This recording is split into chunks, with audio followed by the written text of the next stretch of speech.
In the winter of 1887, inside a farmhouse on the edge of Harlan County, Kentucky, a crew of men who had been hired to renovate an old stone hearth stopped their work around mid-morning and refused to re-enter the building. The foreman, Elias Pruitt, submitted a short written statement to the county clerk 3 days later. It wasn't a complaint or a legal filing. Just a statement. He wanted something officially on record before the talk began. Before the rumors drifted too far in the wrong direction.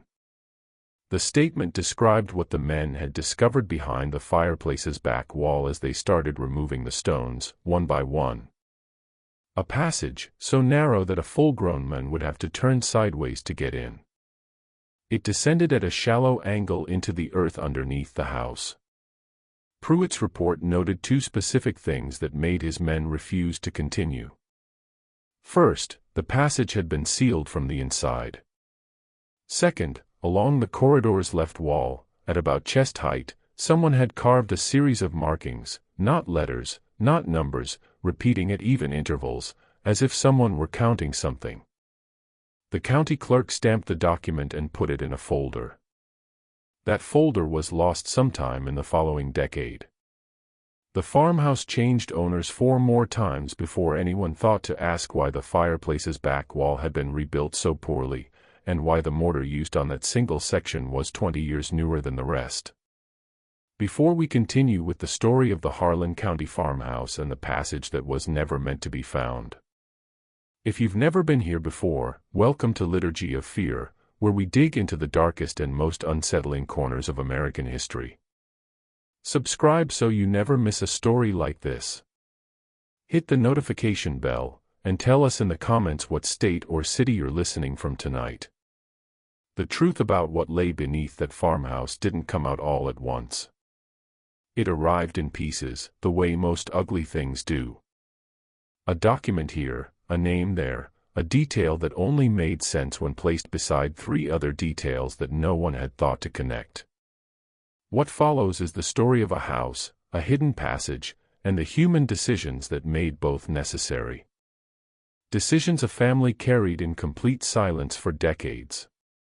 For reasons that, once understood, reveal something deeply uncomfortable about the particular moment in American history when the passage was most actively used. Harlan County lies in southeastern Kentucky, pressed against the Virginia line by a ridge of mountains that kept it one of the most isolated pockets of the Appalachian interior for most of the 19th century. The Cumberland Mountains didn't just surround the county. They defined it. They shaped who could come in and who could leave, how fast news traveled, and how long a secret could stay buried before the ground gave it up. To understand the farmhouse on Poor Fork, you first need to grasp what Kentucky meant in the decades before the Civil War and in the years that followed. The state occupied a position that was geographic before it was political. A border state. Slaveholding but not seceded. Southern in its agricultural economy and many of its social arrangements, but pressed against Ohio and Indiana to the north, free states where the law operated differently. The Ohio River, which formed Kentucky's northern boundary, was more than a geographic feature. For tens of thousands of people, it was the most important line on any map. Crossing it meant one thing. Failing to cross it meant something else entirely. But eastern Kentucky, tucked into its mountains, was not the Ohio River. It was not a quick dash across open water to the far bank. It was 100 miles of ridges and creek valleys, of settlements days apart on horseback in good weather and impassable in bad, of communities where everyone knew everyone and a stranger's presence was noted and discussed. Moving through this landscape required help. It required people who knew which routes were watched and which were not, which families could be trusted and which could not, which farms had root cellars deep enough to shelter someone for a night and which had neighbors too close to risk it.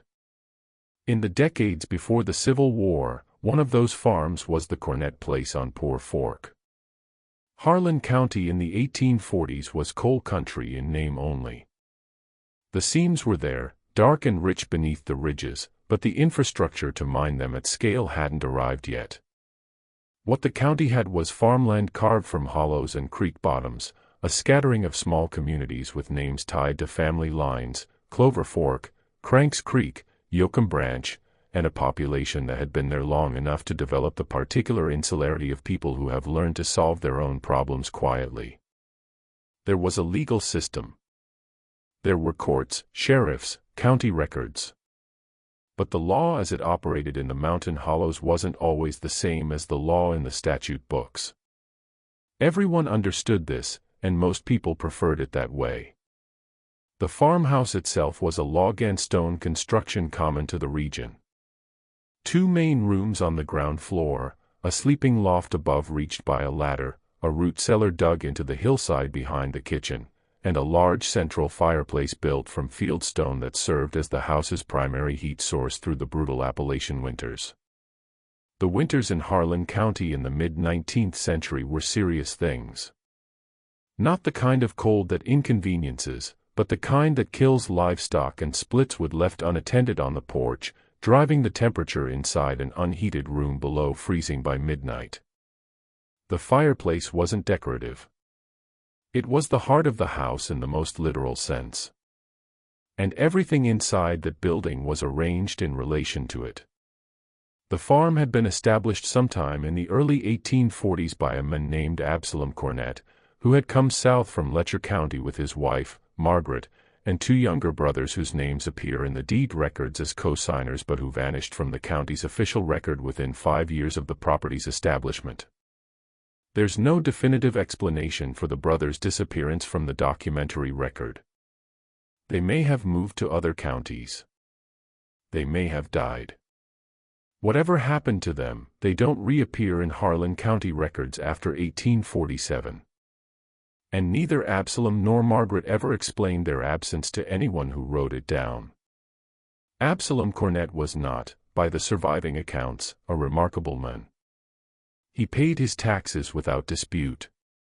He attended the Baptist congregation at Clover Fork regularly enough to be considered a member in good standing. Not a zealot, but present, which in that community carried its own weight. He had a reputation among his neighbors as a careful farmer and a fair trader, someone you could deal with and not feel cheated afterward, which was the highest praise available in a place where most transactions ran on trust and handshakes. His word, people said, was the kind that stuck. His wife, Margaret, née Bray, came from a family that had been in Letcher County since before the Revolution. She brought to the marriage a practicality that several contemporaries noted in letters and diaries of the period. One such letter, written by a neighboring woman named Celia Fugate to her sister in Virginia, described her as a woman who does not speak unless she has something worth saying, which makes her words count double. A separate account from the diary of a circuit-riding preacher who visited the county in the 1850s called her a woman of evident intelligence who conducts herself with a reserve that might be mistaken for coldness by those who do not look carefully enough. She was not cold. The subsequent history of the Cornett farm makes that abundantly clear. She was careful. There's a significant difference. And it matters enormously to what follows.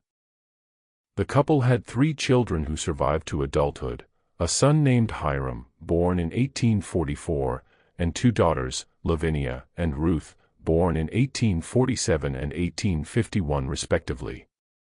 By the time the Civil War came to Kentucky in earnest, and in Harlan County it came hard, with the county's loyalties split down the middle in ways that fueled violence long after the official fighting stopped, Absalom Cornett was in his mid-50s. Too old for active service, but not old enough to be exempt from the consequences of a war that treated geography as an insult and turned neighbors into enemies without much warning. Hiram, old enough to fight, did not fight. The record of why is unclear.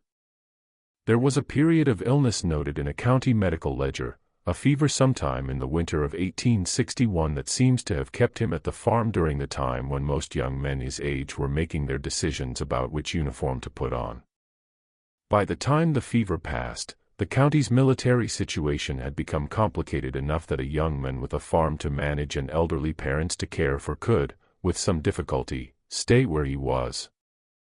Whether the difficulty was genuine or manufactured is a question the surviving record doesn't answer.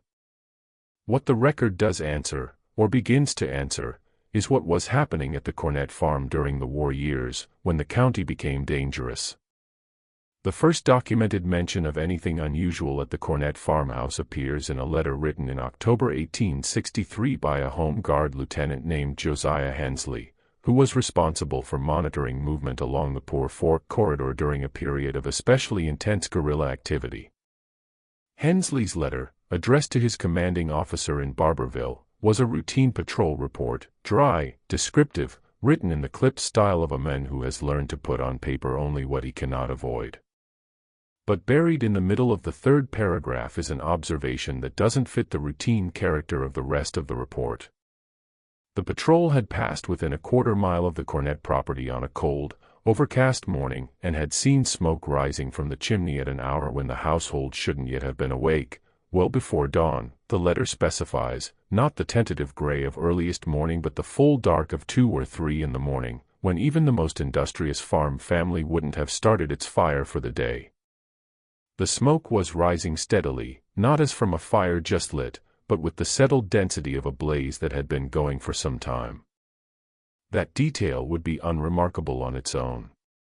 People wake early on farms, especially in cold weather, especially when livestock need tending. Fires are started for any number of reasons in the small hours.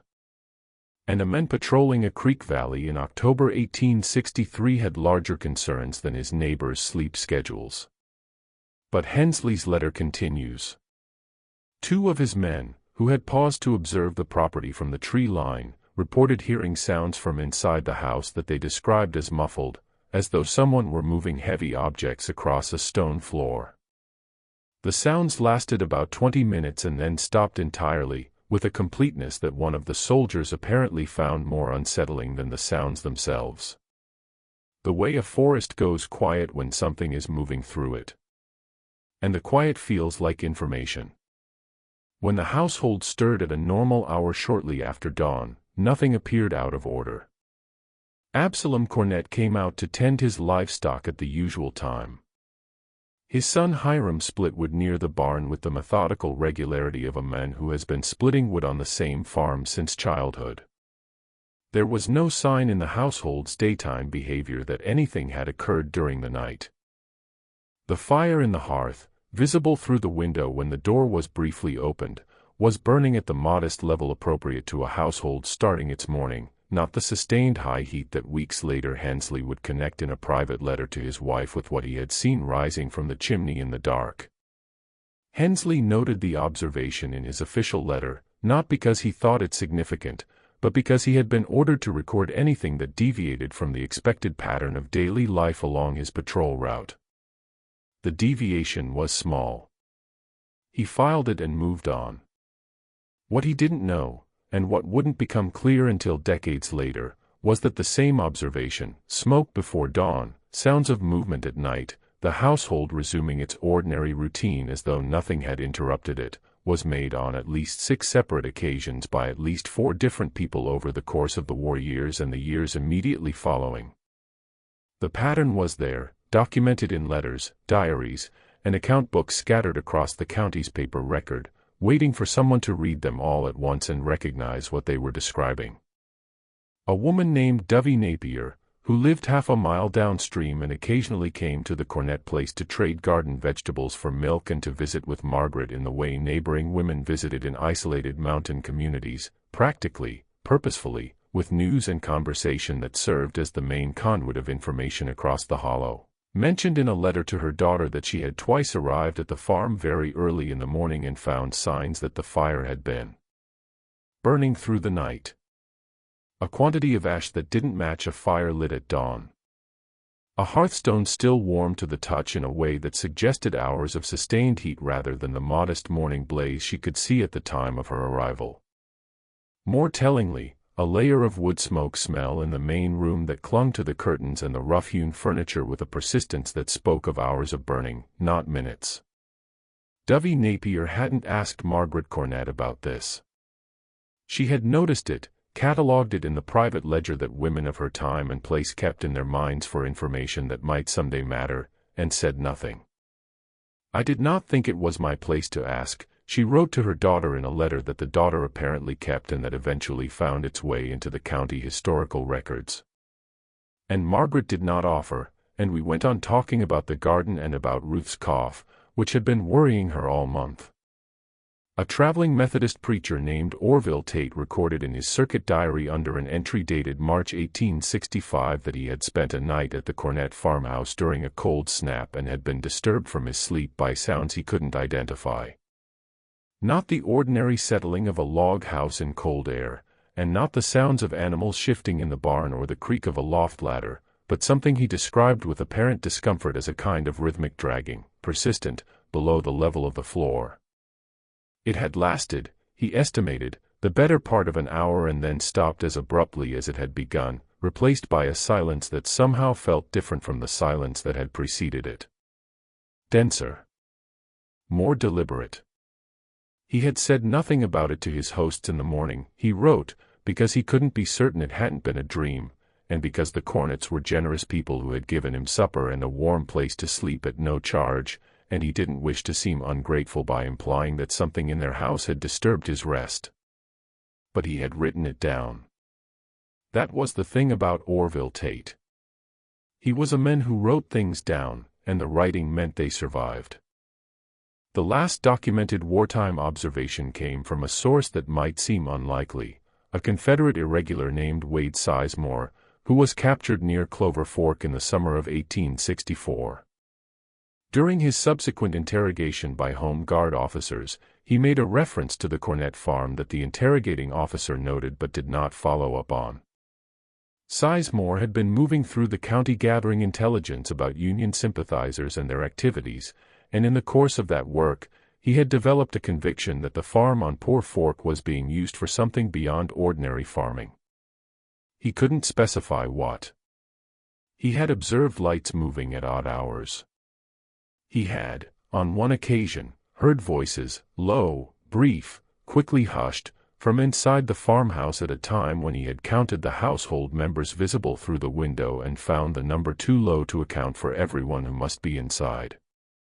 But he had no evidence of a specific offense, and the Home Guard officers were more interested in his military activities than in his suspicions about a farm in a hollow. The reference was noted, and the conversation moved on. The war ended. The silence that follows large-scale violence is never as quiet as it sounds from a distance. In Harlan County, the years after Appomattox were marked by the kinds of violence that official histories tend to categorize as lawlessness, but that the people who lived through it understood as the continuation of wartime grievances by other means. Old scores were settled. Old alliances frayed.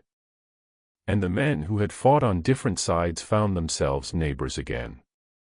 The adjustment was not always peaceful. There were shootings. There were burnings. There were men who disappeared into the mountains and were never looked for very hard because everyone understood, on some level, why they had gone. It was in this atmosphere, charged, suspicious, memories long and grudges longer, that the Cornett farmhouse passed through its most consequential period. And it was in this period that a man named Clarence Duff entered the story. Clarence Duff was not from Harlan County. He had come down from Pike County sometime in the early 1870s, drawn by the prospect of work and, some said, by the particular anonymity a man can find in a community where he has no history. He was somewhere in his mid-30s when he arrived. A wiry, watchful man with calloused hands and eyes that people described as the kind that measured things.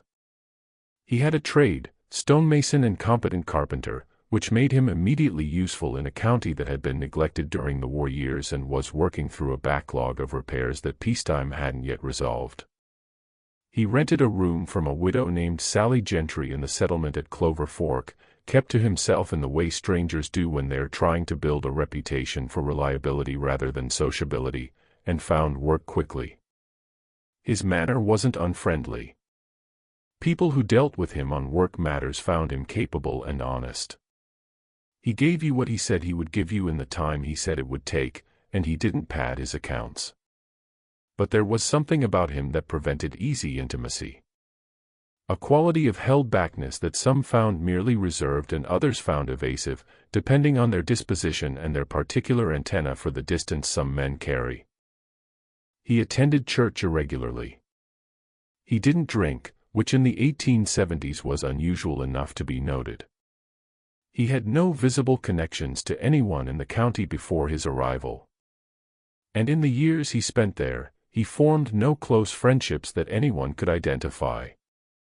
His connection to the Cornett farm began in the spring of 1873, when Absalom Cornett, by then in his mid-60s, slowing down noticeably, increasingly dependent on hired labor for heavier work, contracted with Duff to repair the farmhouse's stone foundation on the east wall, which had settled unevenly over 30 years and was beginning to pull away from the main structure in a way that would eventually threaten the integrity of the wall above it. The work was expected to take 2 weeks. It took 6. Duff's extended presence at the farm was explained at the time by the extent of the damage, which turned out to be greater than the initial inspection had suggested, and by several days of steady rain that made certain tasks impossible. Neither explanation was false, but neither was complete. What was not explained, and what became a subject of considerable retrospective interest after subsequent events, was why Absalom Cornett paid Clarence Duff not purely in cash, the usual arrangement for contract labor, but in a combination of currency and something that appeared in no invoice and left no clear paper trail. Duff's own account ledger, recovered much later from among his effects after his death, contains an entry for the Cornett job that includes a notation written in different ink and a slightly different hand from the surrounding entries, as though it had been added after the original bookkeeping was complete. The notation reads, "Consideration received," followed by an amount and the abbreviation AGR, which may have stood for agreement or may have referred to something more specific that the abbreviation was designed to obscure. The extended presence at the farm, the unusual payment arrangement, and the notation that seemed designed to record something without describing it. These details would have meant nothing in isolation.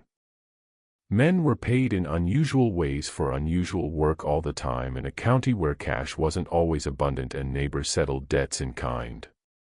But then there were the return visits. Between 1873 and 1879, Clarence Duff made at least 11 documented return visits to the Cornett farmhouse. Documented because people saw him on the road and remembered it. Because the road along Poor Fork carried light enough traffic that a man on horseback was an event worth noting. Because several of Duff's neighbors at the Gentry boarding house recalled him being absent for days at a stretch during this period and returning without explanation of where he had been. 11 visits over 6 years, each one unexplained, and each one followed by Duff's resumption of his ordinary life in Clover Fork as though nothing had interrupted it. Absalom Cornett, when asked by a neighbor named Albert Souter about Duff's repeated appearances, said only that there were ongoing repairs to attend to. The farm always had something that needed fixing. This was true of every farm in the county. And Duff was a reliable man with a good hand for stonework. The explanation was plausible. It was the kind of explanation a man gives when he has the right answer and also a true answer, and he has chosen to offer the true one because it will serve the same purpose. Souter accepted it at the time. He was a man who did not startle easily, Souter recalled later, giving an account of his conversations with Cornett to a county official during a legal proceeding only tangentially related to the Cornett family, a property dispute that brought Souter into the courthouse and gave him occasion to speak about his neighbors on Poor Fork. 30 years farming that hollow had taken the startle out of him. But when I asked him once, direct, what Duff was helping him with, there was something in his face that I had not seen there before. I cannot call it fear, exactly. It was more like the look a man gets when he is carrying something heavier than he wants anyone to know, and someone has asked him a question that comes too close to the weight of it. The observation stayed in the courthouse record. It would be read by others decades later, people who would understand it differently than the men who transcribed it. Absalom Cornett died in February 1879 during a winter that killed livestock across the county and left the ground too frozen to dig graves until March. His death was attributed to pneumonia, not uncommon among older men in the mountains in a hard winter, when the cold settles into lungs already weakened by decades of work in damp, drafty conditions and refuses to leave. His death was not considered suspicious at the time, and there's no surviving evidence that it was anything other than what it appeared to be. He was buried in the family plot on the hillside above the farm in early March, when the ground had thawed enough to receive him, in a service attended by perhaps 30 neighbors and the minister from Clover Fork.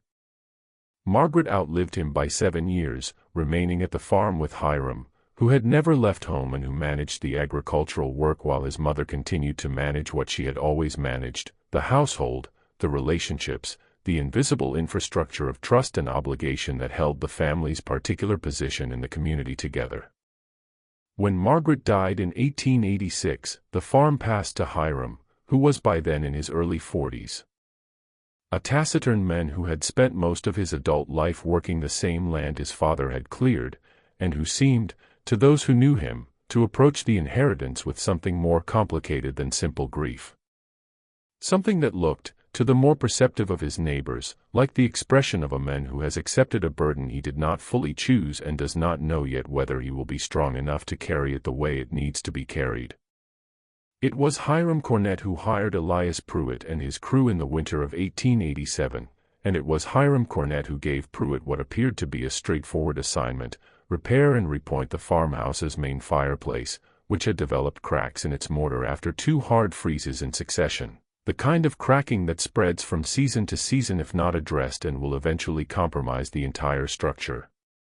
Then Hiram left the property entirely for 3 days without leaving a forwarding address, which was unusual. Hiram Cornett had rarely spent a night away from that farm in his adult life. His neighbors noticed his absence. They assumed it was a family matter of some kind and didn't press. When Pruitt's crew began removing the damaged stones from the fireplace's back wall, they expected to find rubble infill and clay beneath, the standard construction of the period, practical and uninteresting. What they found instead, behind a section of wall that was demonstrably newer than the surrounding stonework, was the opening to a passage. And everything that followed, the refusal, the statement, the mislaid folder, the decades of disconnected observation, everything began from that moment. The passage, as Pruitt described it in his county clerk's statement, was approximately 30 inches wide and perhaps 5 feet tall at its entrance. Generous enough for a grown person to enter while crouching and moving sideways, but not built for comfort. The stones lining its walls were fitted without mortar, dry stacked in the manner used for cellars and root pits throughout the region, but with a precision that suggested they had been placed by someone who understood what they were doing. Not rough field stone thrown together in a hurry. Not the utilitarian roughness of a cellar wall built to hold dirt back and nothing more. But courses laid with care, with larger stones at the base and smaller ones above. The way a skilled mason constructs a wall intended to last for generations. The floor of the passage was compacted earth, tamped flat and smooth in a way that required effort. The kind of effort you invest in a floor you expect to be used repeatedly. The ceiling, where Pruitt could make it out in the lamplight, was not stone but timber, heavy beams set close together and then packed above with a mixture of clay and small stones that would have supported the weight of the floor above without creating the hollow sound that might give away the passage's existence to anyone walking through the room. Someone had thought carefully about every aspect of this construction. Nothing had been left to chance. The passage descended at an angle, Pruitt noted, as though it had been designed to pass beneath the frost line, below the level where winter temperatures could cause the ground to shift and heave, where a poorly built underground space would crack and shift and eventually collapse. He estimated the angle at roughly 15 degrees from horizontal, though he acknowledged he hadn't descended far enough to be certain. The passage continued into the darkness beyond the reach of the lantern they had brought, swallowing the light at a distance of perhaps 30 feet and offering nothing back but a faint current of cool air that one of his men described in words Pruitt recorded in his statement as the same air you get when you open a cellar that has been shut up for a long time. Close and cold and carrying the smell of earth and stone. It was at roughly 10 feet in that they found the marks on the left wall. Pruitt's statement described them as vertical scratches cut into the stone face with a tool, not scratched hastily with a nail or a blade, but carved with deliberate pressure, in the manner of someone who intended the marks to be permanent. They were grouped in sets of 5 in the traditional tally fashion, 4 vertical lines and a diagonal cross-stroke to make the 5th. The same system used by anyone keeping account over time. Repeated at intervals of roughly 18 inches along the wall. Pruitt counted from his position near the entrance, lantern held forward, at least 7 complete sets before the darkness made further counting impossible. 35 marks minimum. Probably more. Possibly many more, given the depth of the passage and the deliberateness with which everything else had been constructed. He and his men stood at the entrance to the passage and looked at it and said nothing for a while. Later Pruitt would describe this moment to several people as the point at which he made a decision. Not a conscious, articulated decision, not the kind where you weigh your options and choose. More like the kind where your body has already arrived at its conclusion before your mind has caught up. His men were not going further into the passage. He was not going further into the passage. Whatever was down there, whatever had been carved on that wall and why, was not something Elias Pruitt and his crew were equipped to understand. And the specific quality of their not understanding it made it important that someone who might understand it be told. Which is why he filed the statement. Which is why, despite the statement being subsequently mislaid, the story of what Pruitt's crew found did not entirely disappear. It lived in the mouths of his men, in the way that things seen together are always shared more widely than things seen alone. It traveled through the hollow and eventually to Clover Fork, and from Clover Fork to wherever the roads and the conversations carried it. Hiram Cornett returned to the farm on the 3rd day after the discovery. He arrived in the late morning on horseback, alone. And he spoke with Pruitt in the farmyard with a quietness and steadiness that Pruitt later described as the quality he remembered most clearly about the whole episode. Not anger, not distress, not the flustered embarrassment of a man caught in something. Just a kind of settled acknowledgement. As though Hiram had spent the 3 days of his absence reaching an agreement with himself about what was going to happen next and had arrived back at the farm already at peace with it. He thanked Pruitt for stopping work. And this detail struck the foreman as strange, the thanking, as though stopping had been a courtesy offered rather than a refusal forced. He paid the crew for the days they had worked, generously, and dismissed them without further conversation. He asked Pruitt, before the foreman left, whether he had filed any documentation with the county. Pruitt said that he had. Hiram Cornett nodded at this, slowly, as though the answer confirmed something he had already known. He said nothing more about it. He then sealed the passage entrance himself, using new mortar and stone sourced from a pile of rubble behind the barn, material that had been sitting there long enough to be weathered, long enough that it would not look conspicuously new if you weren't looking for it. The work took him most of an afternoon. A neighboring boy who had come to the farm on an errand from his mother stood at the yard fence for the better part of an hour and watched him do it, with the frank curiosity of an 11-year-old who does not yet understand that there are things being witnessed that will not become comprehensible for 60 years. That boy was named Monroe Begley. He would work the coal mines when they came to the county, work them for most of his adult life. He would carry the image of Hiram Cornett sealing that fireplace wall through all of it. And when he finally gave an account of what he had seen to a local historian in the late 1930s, he described Hiram's manner with a precision that suggested the image had never faded. He worked the way a man works when he is not thinking about the work, Begley said. The hands know what to do and the mind is somewhere else. He mixed the mortar and he laid the stones and he pressed them into place. And he never once stepped back to look at what he was doing. The way a craftsman would. He already knew what it looked like. He was doing something that didn't need looking at.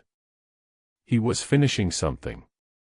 And then Begley said the thing that would stay with Horace Cavender for years, the question I always wondered about but never asked because there was no one left to ask, was whether he sealed it because he wanted to forget, or because he already knew there was nothing left inside that needed tending.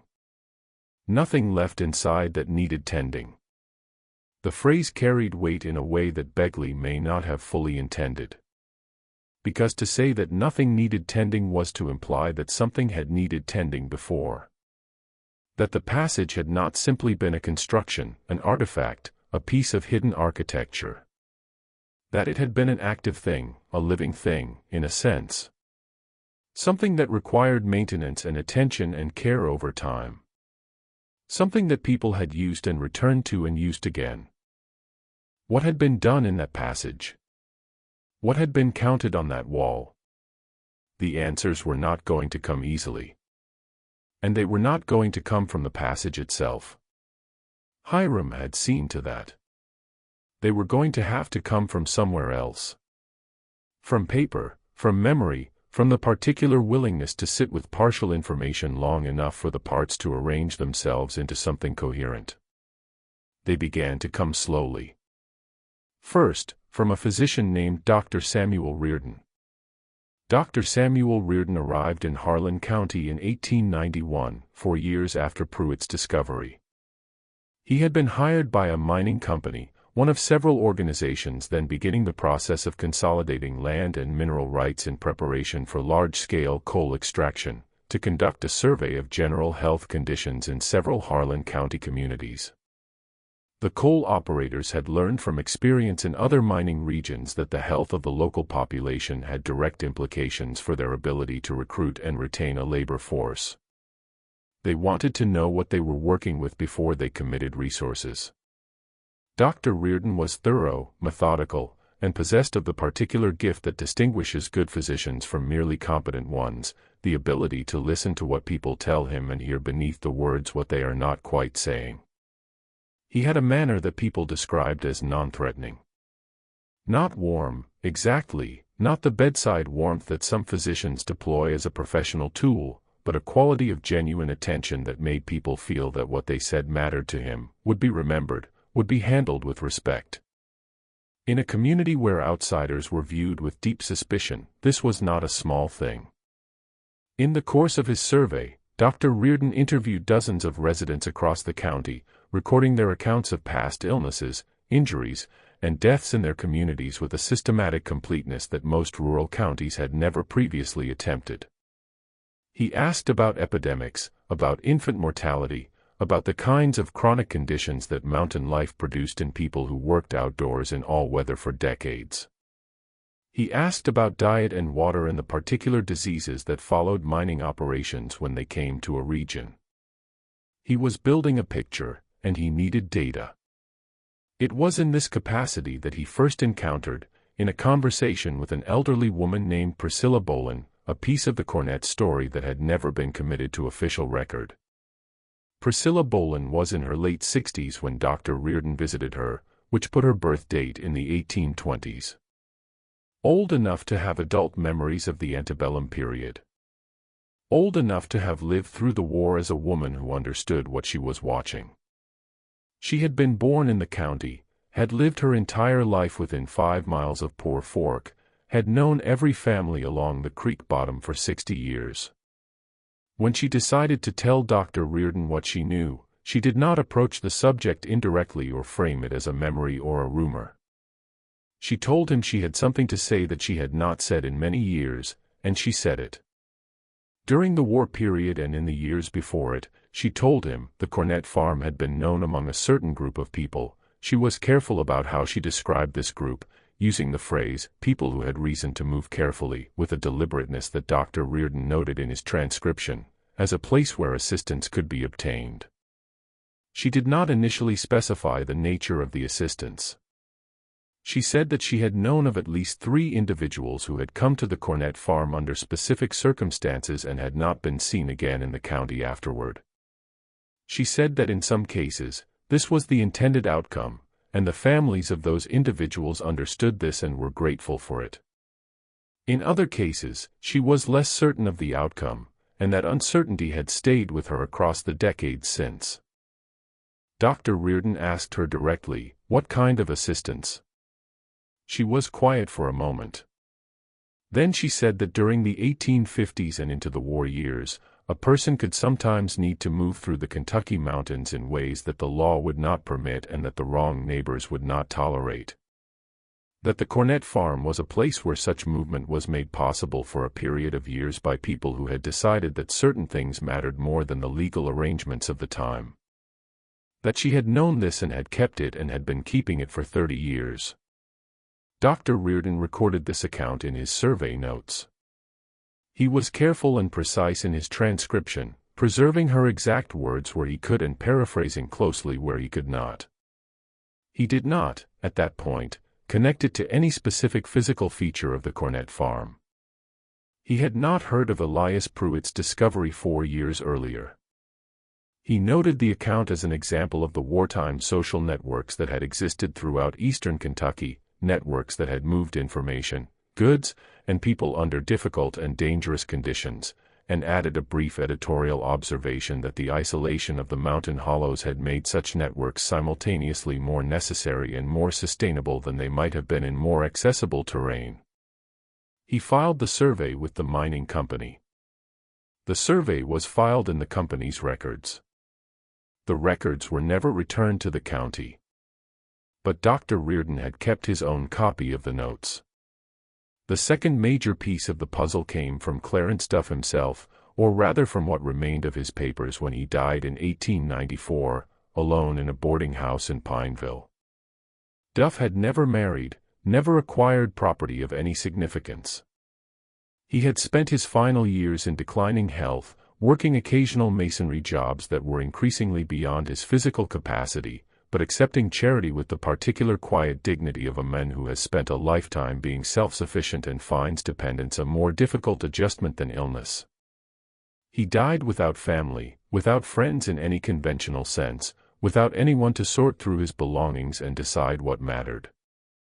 His papers, the account ledger, a small bundle of letters, and a notebook that appeared to be a kind of personal journal, were claimed by no one and eventually passed into the possession of a schoolteacher named Horace Cavender. Cavender had been friendly with Duff in the last years of his life, in the way a careful, curious man sometimes befriends an aging solitary, drawn by the sense that there is something worth knowing beneath the surface that will never be offered voluntarily. Cavender had recognized, even before Duff's death, that the older man was carrying something. He had not known what it was. When the papers came to him, he began to find out. The account ledger was, on its surface, a straightforward business record, dates, amounts, names of clients, brief descriptions of work performed. It covered a period of roughly 30 years, from shortly after Duff's arrival in Pike County through the last years of his working life.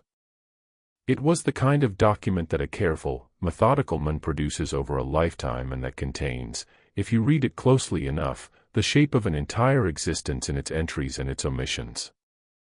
Cavender read it closely. He read it over and over across many evenings in the small house he occupied near the Clover Fork School, with a lamp tilted to illuminate the handwriting and the margins. And what he eventually found was not in the entries themselves but in the pattern of the entries and the spaces between them.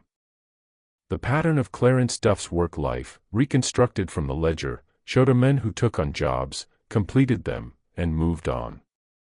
Except for the 6-year period from 1873 to 1879, during which a single client appeared in the record repeatedly, 11 times, for services that the ledger described in terms vague enough to be meaningless. 11 return visits to a single client over 6 years for work that Duff apparently could not or would not specify in his own private account book. The consideration received notation. The initials and the abbreviation that might have meant agreement or might have meant something else. It was not evidence of anything specific. It was a shape in the data, a pattern that did not match the surrounding patterns. And Horace Cavender had been a schoolteacher long enough to know that when a pattern breaks, the break is often the thing worth studying. The notebook was harder to read. Duff's handwriting, always cramped and inconsistent, deteriorated significantly in the later years of his life, and entire pages were nearly illegible without strong light and considerable patience. But Cavender had patience. It was, perhaps, his defining quality as both a teacher and as what he was slowly becoming, an investigator of sorts, a private historian, a man who had stumbled into a mystery that did not have a name yet. What he eventually found in the notebook, across months of careful reading, was a series of dated entries corresponding almost exactly to the 11 return visits in the ledger. The entries were brief, written in a kind of compressed notation that seemed designed for Duff's own use rather than for any reader who might come after him. They contained directions, geographic directions specific to local landmarks that Cavender recognized, and time estimates, and what appeared to be the number of stops on a route, expressed as numerals without further explanation. And in several entries, a notation that appeared to be a count, numbers written at the end of the entry in a different ink, sometimes with a plus sign followed by a smaller number, as though adding something to a running total. Cavender reconstructed the running total as best he could from the entries where the numbers were legible. The total at the end of the last entry he could date was somewhere in the high 80s or low 90s. He could not be certain. The handwriting was bad and the ink was faded. But the implication of a running total, a number being maintained, added to across visits, tracking something that accumulated over time, was clear enough. And then there was the notation in the last legible entry, from sometime in 1878 or possibly early 1879, written not in Duff's usual cramped hand but in a version of it that was somehow both smaller and more careful, as though the writer had taken unusual care with what he was writing. The notation read only, the end wall. M.C. Her mark. Let it stand. M.C. Margaret Cornett. Her mark. Let it stand. Cavender sat with this for a long time before he began to understand what it meant.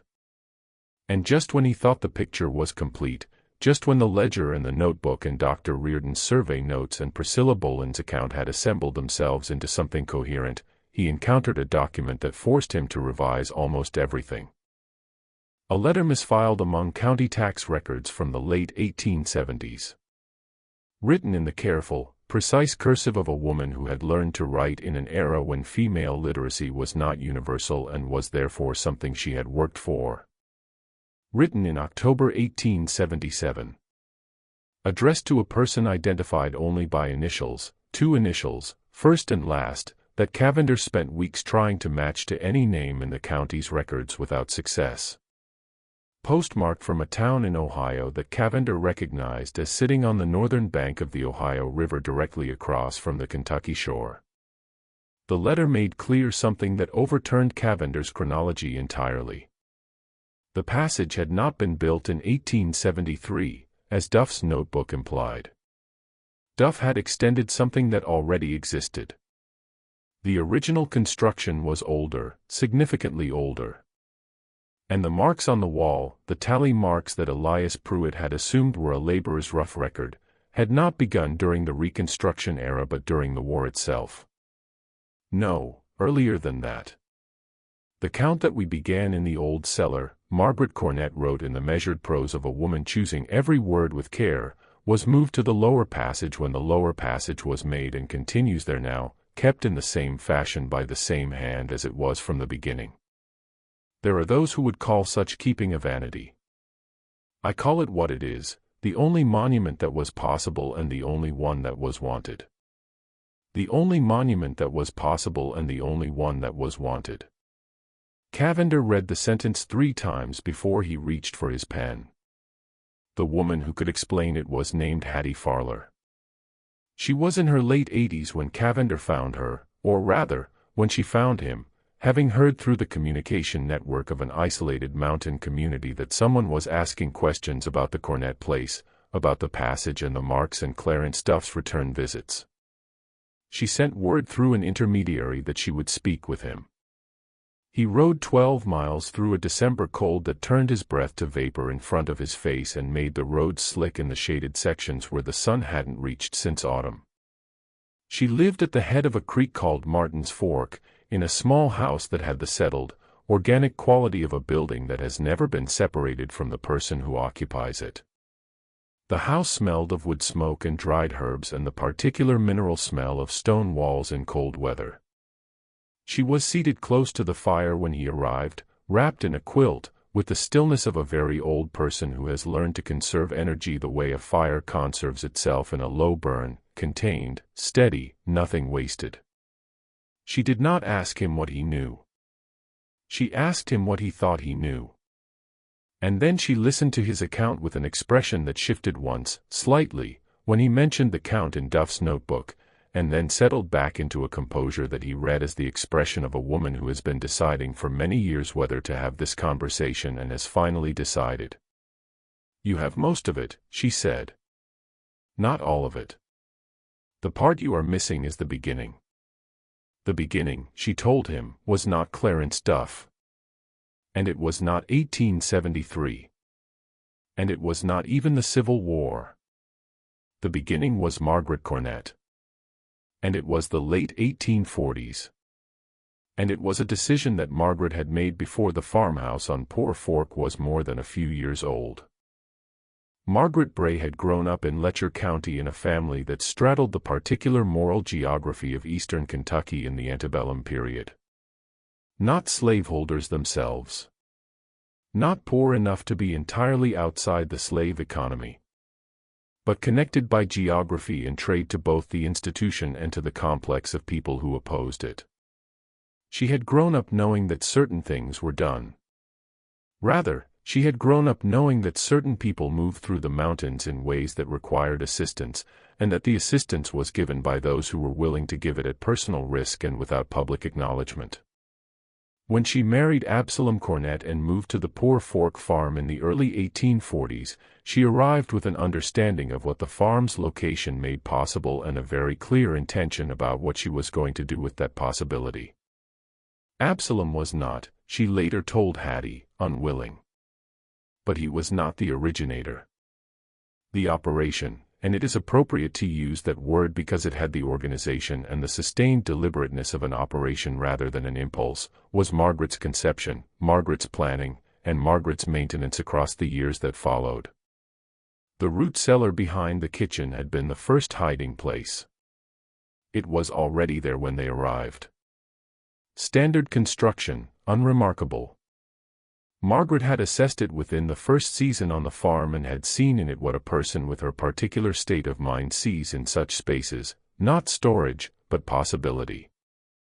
Not a cellar, but a room with a door that locked from the outside and a depth that held steady at 52 degrees year-round in a location at the back of the hill that was not visible from the road. The first person had come through in the summer of 1849. Hattie did not know the details of this. Margaret had told her only that it had happened, that it had been arranged through the network she had established contact with before ever moving to Poor Fork, a network that stretched north toward Ohio and south toward Tennessee, and that operated as such networks must operate, on absolute trust in the people it used and absolute silence toward the people it did not. The root cellar had been used, and the person had passed through and continued north. And when they were gone, Margaret had taken a nail and made a mark in the cellar wall. Not from any dramatic impulse, not from sentimentality, from the same practical cast of mind that made her note everything that mattered and record it in whatever way was available. The mark was a record. The person had been here. The person had passed through. 1. Over the next decade and a half, the marks accumulated, and not rapidly. This was not an operation that moved hundreds of people a season. It was careful, irregular, organized around the specific circumstances of the individuals involved and the current danger level on the various routes. Some years there were many marks. Some years there were none. The count that accumulated was, in Margaret's own words in the letter Cavender had found, a monument. The only kind available to a woman operating in total secrecy, acknowledging the passage of people whose names could not be written, whose movement could not be documented, whose survival depended on the absence of any record that would connect them to this place. When Clarence Duff came to the farm in 1873, he came for a specific purpose, to build the passage. The root cellar had become insufficient. The war had changed the county in ways that made the old arrangements precarious. Reconstruction had not ended the danger. In some ways, it had intensified it, because the legal status of people who had been enslaved was now being contested in new ways, through new legal mechanisms, by people with resources and institutional support. The network had continued operating after the war because the need had continued after the war. And the need required better infrastructure. Duff had been recruited through the same network. His history before Pike County was not something he had ever shared in Harlan County, and it was not something that Hattie Farler could speak to in detail. But his willingness to come, to do the work quietly, to accept payment in a form that was partly money and partly the kind of silent understanding that people in such networks exchange when money is insufficient, this she knew. He had built the passage, and he had built it well. And he had come back 11 times across 6 years to maintain it and to serve, when needed, as a guide along the routes that the passage connected to. The last time anyone used it, Hattie said, was in the early 1880s. Margaret was still alive. She counted them in herself. She said afterward that she counted because she wanted the number to be exact. She did not want to approximate what had been done. She wanted the record to be accurate. Cavender asked the question he had been building toward for years. How many marks are there? At the end of the passage, up in the section that Pruitt's lantern didn't reach. Hattie Farler was quiet for a moment. The fire shifted, settling lower, and the shadows in the room rearranged themselves around the new shape of the light. I was inside it once, she said. Margaret took me in the late 1870s. She wanted someone else to have seen it. She wanted a witness. I counted. She told him, 112 complete tally marks. 22 complete groups of 5, and 2 additional marks that had not yet reached the 5th. The count, in other words, was still open when the passage was sealed, still waiting for a cross-stroke that would never come because the passage was closed before it arrived. 112 people. Cavender sat very still. 112. 112 people who had moved through the root cellar and then through the passage of the Cornett farmhouse on Poor Fork between the late 1840s and the early 1880s, in circumstances that required concealment, and whose continued existence required that they not be remembered in any way that connected them to this particular hollow in Harlan County, Kentucky. Why did they seal it? He asked. Why did Margaret finally seal it? She didn't, Hattie said. That was Hiram. After she died, he decided the risk had passed. Or maybe he decided he couldn't carry it the way she had. I don't know which, maybe both. He sealed it, and then he hired the mason, and then he left for 3 days because he couldn't watch someone break open what his mother had built, even if the breaking open wasn't that. And the name? Cavender said.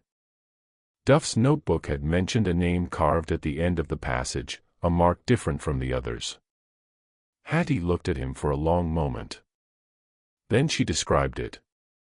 A woman's name, first name only, cut in careful letters half an inch tall at the very end of the passage wall, where the passage terminated at a stone face. A name that Cavender recognized when he heard it as belonging to no one he had ever found in any county record connected to the Cornett family. A name that stood there at the end of the count, not as a number but as a person. The person for whom the count had been kept. The person who had been the reason for the first mark on the root cellar wall in the summer of 1849. The first one through. The one who had made the operation possible by demonstrating that it was possible. The one whose passage had convinced Margaret Cornett that what she was doing was worth doing, that the risk and the silence and the weight of the secret were worth what they produced at the other end of that cold, narrow underground corridor.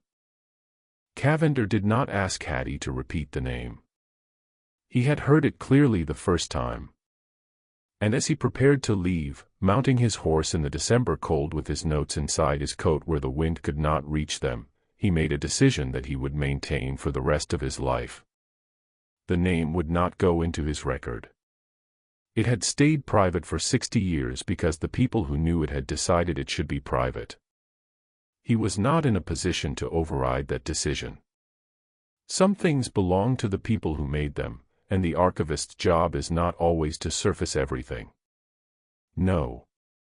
Sometimes it is to understand what was buried and why, and to let the why stand.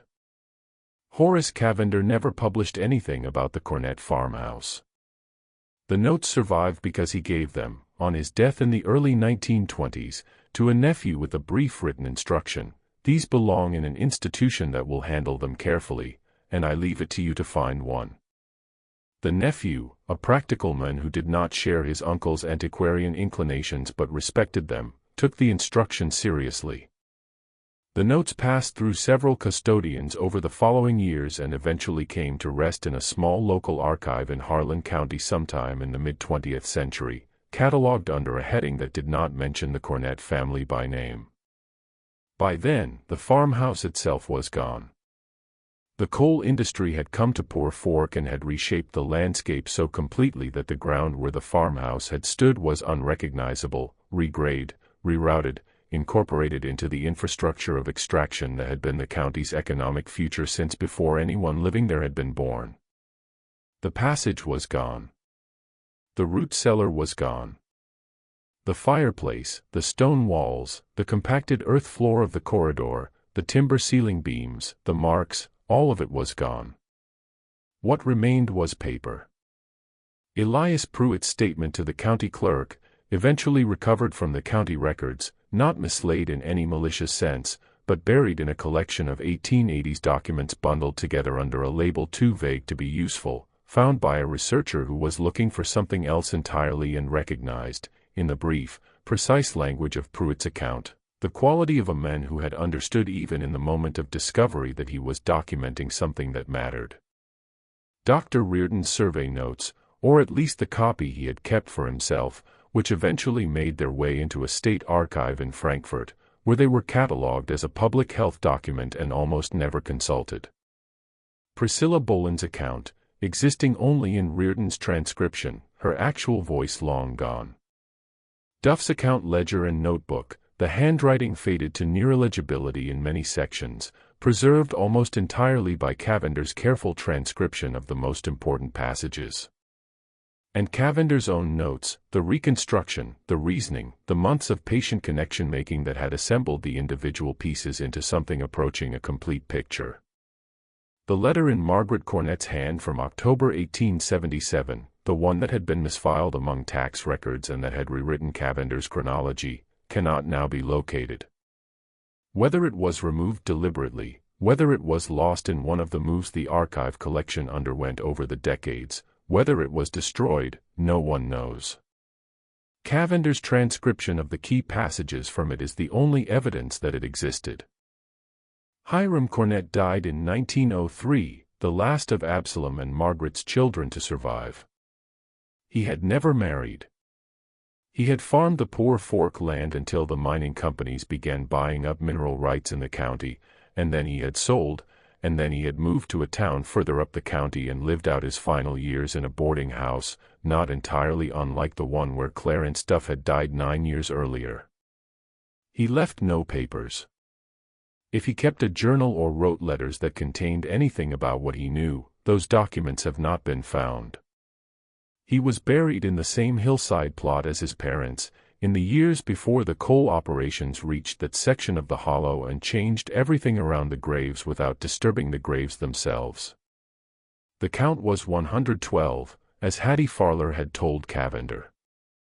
112 people who passed through the root cellar and then through the passage across more than 30 years, in circumstances that required absolute concealment. 112 marks on a wall that no longer exists. 112 people whose destinations were not recorded, whose subsequent lives cannot be traced to this particular hollow, who entered the passage carrying whatever they carried and emerged somewhere on the other side of the Kentucky mountains into whatever came next. Whether they found what they were looking for is not a question that the Cornett farmhouse's history can answer. The marks recorded their passage, not their destination or their fate. Each mark said only, someone was here. Someone passed through. Someone was counted. The silence that surrounded the operation, the deliberate, sustained, multi-generational silence of everyone who knew, was not, as has sometimes been assumed about such silences, a silence born of shame. It was the silence of protection. Protection for the people who had been moved through the passage, some of whom might still have been in positions of vulnerability decades after the passage was sealed. Protection for the network that had made it possible, for the people at other points along the routes who had taken the same risks and made the same choices and rode the same discretion. Protection for the operation itself against the retrospective judgment of a post-war society that was still, in many of its legal and social arrangements, working out what it actually believed about what had been done and who had the right to do it. Margaret Cornett had chosen the record over the recognition. She had understood, perhaps from the very beginning, from the moment she put the first mark on the root cellar wall in the summer of 1849, that the recognition was not possible and was not the point. The marks were not for posterity. They were not for history. They were for the count itself, for the accuracy of the count, for the fact of 112 being exactly 112 and not an approximation. They were, as she had written in the letter that Cavender found and that no one can now find, the only monument that was possible and the only one that was wanted. And then there is the name at the end of the wall. The name that Horace Cavender heard from Hattie Farler on a December afternoon at the head of Martin's Fork, and that he chose not to record, and that died with both of them. It is possible that someone, somewhere, knows that name. It is possible that among the descendants of the 112, the children and grandchildren and great-grandchildren of the people who passed through the Cornett Passage and continued north, who built lives in Ohio and Indiana and points further, who carried with them the memory or the story or simply the fact of their survival, it is possible that someone knows where it began. Knows the name of the farm on Poor Fork. Has heard, in some form, the account of the fireplace and the passage and the woman who counted. It is also possible that they do not.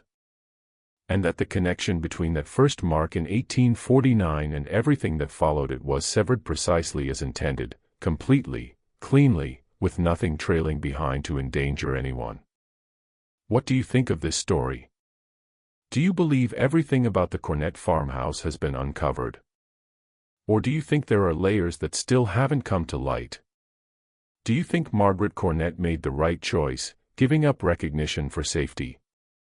Leave your comment below. These are the conversations that history deserves, and almost never gets. If this story stayed with you, if you want more dark chapters of American history told this way without the comfort of easy answers, subscribe to Liturgy of Fear. Hit the notification bell and share this video with someone who understands that the most disturbing stories are the ones that could have actually happened, and that very often did.